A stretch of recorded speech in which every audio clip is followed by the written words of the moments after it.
Chapter 30 of Treasure Island. Treasure Island by Robert Louis Stevenson. Chapter 30 On Parole. I was wakened. Indeed, we were all wakened, for I could see even the sentinel shake himself together from where he had fallen against the doorpost, by a clear, hearty voice hailing us from the margin of the wood. "Blockhouse, ahoy!" it cried. "Here's the doctor!" And the doctor it was. Although I was glad to hear the sound, yet my gladness was not without admixture.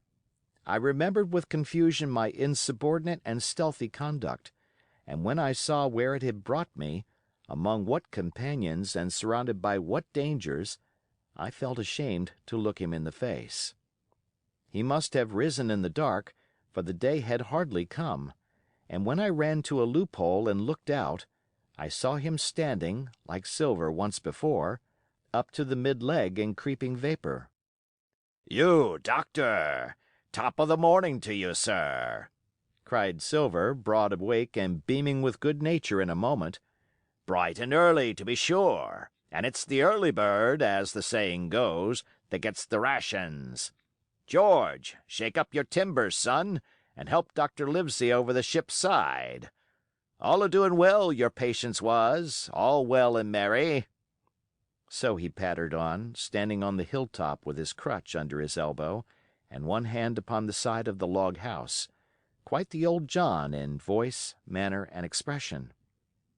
"We've quite a surprise for you too, sir," he continued. "We've a little stranger here. Hee! A new boarder and lodger, sir, and looking fit and taut as a fiddle. Slept like a supercargo, he did, right alongside of John. Stem to stem we was, all night." Dr. Livesey was by this time across the stockade and pretty near the cook, and I could hear the alteration in his voice as he said, "Not Jim." "The very same Jim as ever was," says Silver. The doctor stopped outright, although he did not speak, and it was some seconds before he seemed able to move on. "Well, well," he said at last. "Duty first and pleasure afterwards, as you might have said yourself, Silver. Let us overhaul these patients of yours." A moment afterwards he had entered the blockhouse, and with one grim nod to me proceeded with his work among the sick. He seemed under no apprehension, though he must have known that his life, among these treacherous demons, depended on a hair.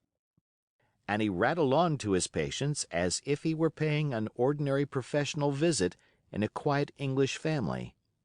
His manner, I suppose, reacted on the men, for they behaved to him as if nothing had occurred, as if he were still ship's doctor and they still faithful hands before the mast. "You're doing well, my friend," he said to the fellow with the bandaged head. "And if ever any person had a close shave, it was you. Your head must be hard as iron. Well, George, how goes it? You're a pretty color, certainly. Why, your liverman is upside down. Did you take that medicine? Did he take that medicine, men?" "Aye, aye, he took it, sure enough," returned Morgan. "Because, you see, since I am mutineer's doctor, or prison doctor as I prefer to call it," says Dr. Livesey in his pleasantest way, "I make it a point of honor not to lose a man for King George, God bless him, and the gallows." The rogues looked at each other but swallowed the home thrust in silence. "Dick don't feel well, sir," said one. "Don't he?" replied the doctor. "Well, step up here, Dick, and let me see your tongue." "No, I should be surprised if he did. The man's tongue is fit to frighten the French. Another fever." "Ah, there," said Morgan, "that come to spilin' Bibles." "That comes, as you call it, of being arrant asses," retorted the doctor, "and not having sense enough to know honest air from poison, and the dry land from a vile pestiferous slough. I think it most probable, though of course it's only an opinion, that you'll all have the deuce to pay before you get that malaria out of your systems. Camp in a bog, would you? Silver, I'm surprised at you. You're less of a fool than many, take you all round, but you don't appear to me to have the rudiments of a notion of the rules of health. Well," he added after he had dosed them round and they had taken his prescriptions, with really laughable humility, more like charity school children than blood-guilty mutineers and pirates, "well, that's done for today. And now I should wish to have a talk with that boy, please." And he nodded his head in my direction carelessly. George Merry was at the door, spitting and spluttering over some bad-tasted medicine, but at the first word of the doctor's proposal, he swung round with a deep flush and cried, "No!" and swore. Silver struck the barrel with his open hand. "Silence!" he roared, and looked about him positively like a lion. "Doctor," he went on in his usual tones, "I was a-thinking of that, knowing as how you had a fancy for the boy. We're all humbly grateful for your kindness, and as you see, puts faith in you and takes the drugs down like that much grog. And I take it I've found a way as'll suit all. Hawkins, will you give me your word of honor as a young gentleman, for a young gentleman you are, although poor born, your word of honor not to slip your cable?" I readily gave the pledge required. "Then, Doctor," said Silver, "you just step outside of that stockade, and once you're there I'll bring the boy down on the inside, and I reckon you can yarn through the spars. Good day to you, sir, and all our duties to the squire and Captain Smollett." The explosion of disapproval, which nothing but Silver's black looks had restrained, broke out immediately the doctor had left the house. Silver was roundly accused of playing double, of trying to make a separate peace for himself, of sacrificing the interests of his accomplices and victims, and, in one word, of the identical exact thing that he was doing. It seemed to me so obvious, in this case, that I could not imagine how he was to turn their anger. But he was twice the man the rest were, and his last night's victory had given him a huge preponderance on their minds. He called them all the fools and dolts you can imagine, said it was necessary I should talk to the doctor, flooded the chart in their faces, asked them if they could afford to break the treaty the very day they were bound a treasure hunting. "No, by thunder!" he cried. "It's us must break the treaty when the time comes, and till then I'll gammon that doctor if I have to ile his boots with brandy." And then he bade them get the fire lit, and stalked out upon his crutch, with his hand on my shoulder, leaving them in a disarray, and silenced by his volubility rather than convinced. "Slow, lad, slow," he said. "They might round upon us in a twinkle of an eye if we was seen to hurry." Very deliberately, then, did we advance across the sand to where the doctor awaited us on the other side of the stockade, and as soon as we were within easy speaking distance, Silver stopped. "You'll make a note of this here also, doctor," says he, "and the boy'll tell you how I saved his life, and were deposed for it too, and you may lay to that.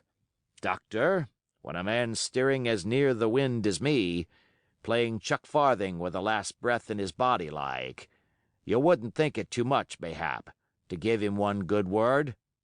You'll please bear in mind that it's not my life only now, it's that boy's into the bargain, and you'll speak me fair, doctor, and give me a bit of hope to go on, for the sake of mercy." Silver was a changed man once he was out there and had his back to his friends in the blockhouse. His cheeks seemed to have fallen in, his voice trembled, never was a soul more dead in earnest. "Why, John, you're not afraid?" asked Dr. Livesey. "Doctor, I'm no coward, no, not I, not so much!" And he snapped his fingers. "If I was, I wouldn't say it. But I'll own up fairly, I've the shakes upon me for the gallows. You're a good man and a true. I never seen a better man. And you'll not forget what I done good, not any more than you'll forget the bad, I know. And I step aside, see here, and leave you and Jim alone. And you'll put that down for me too, for it's a long stretch, is that." So saying, he stepped back a little way till he was out of earshot, and there sat down upon a tree stump and began to whistle, spinning round now and again upon his seat so as to command a sight, sometimes of me and the doctor, and sometimes of his unruly ruffians as they went to and fro in the sand between the fire, which they were busy rekindling, and the house, from which they brought forth pork and bread to make the breakfast. "So, Jim," said the doctor sadly, "here you are. As you have brewed, so shall you drink, my boy. Heaven knows I cannot find it in my heart to blame you, but this much I will say, be it kind or unkind. When Captain Smollett was well, you dared not have gone off, and when he was ill and couldn't help it, by George, it was downright cowardly." I will own that I here began to weep. "Doctor," I said, "you might spare me. I have blamed myself enough. My life's forfeit anyway, and I shouldn't have been dead by now if Silver hadn't stood for me. And, doctor, believe this: I can die, and I dare say I deserve it, but what I fear is torture. If they come to torture me—" "Jim," the doctor interrupted, and his voice was quite changed. "Jim, I can't have this. Whip over and we'll run for it." "Doctor," said I pass my word." I know," he cried. "We can't help that, Jim, now. I'll take it on my shoulders, holus, bolus, blame and shame, my boy. But stay here I cannot let you. Jump. One jump and you're out, and we'll run for it like antelopes." "No," I replied. "You know right well you wouldn't do the thing yourself, neither you nor squire nor captain, and no more will I. Silver trusted me. I pass my word, and back I go. But, doctor, you did not let me finish. If they come to torture me, I might let slip a word of where the ship is, for I got the ship, part by luck and part by risking, and she lies in North Inlet on the southern beach, and just below high water. At half tide she must be high and dry." "The ship!" exclaimed the doctor. Rapidly I described to him my adventures, and he heard me out in silence. "There is a kind of fate in this," he observed when I had done. "Every step, it's you that saves our lives. And do you suppose by any chance that we are going to let you lose yours? That would be a poor return, my boy. You found out the plot. You found Ben Gunn, the best deed that ever you did or will do, though you live to 90. Oh, by Jupiter! And talking of Ben Gunn, why, this is the mischief in person. Silver!" he cried. "Silver! I'll give you a piece of advice," he continued as the cook drew near again. "Don't you be in any great hurry after that treasure." "Why, sir, I do my possible, which that ain't," said Silver. "I can only, asking your pardon, save my life and the boy's by seeking for that treasure, and you may lay to that." "Well, Silver," replied the doctor, "if that is so, I'll go one step further. Look out for squalls when you find it." "Sir," said Silver, "as between man and man, that's too much and too little. What you're after, why you left the blockhouse, why you given me that there chart, I don't know now, do I? And yet I done your biddin' with my eyes shut, and never a word of hope. But no, this here's too much. If you won't tell me what you mean plain out, just say so, and I'll leave the helm." "No," said the doctor musingly, "I've no right to say more. It's not my secret, you see, Silver, or, I give you my word, I'd tell it you. But I'll go as far with you as I dare go, and a step beyond, for I'll have my wigs sorted by the captain or I'm mistaken. And first, I'll give you a bit of hope. Silver, if we both get alive out of this wolf trap, I'll do my best to save you short of perjury." Silver's face was radiant. "You couldn't say more, I'm sure, sir, not if you was my mother," he cried. "Well, that's my first concession. added the doctor. My second is a piece of advice. Keep the boy close beside you, and when you need help, halloo. I'm off to seek it for you, and that itself will show you if I speak at random. Goodbye, Jim." And Dr. Livesey shook hands with me through the stockade, nodded to Silver, and set off at a brisk pace into the wood. End of chapter.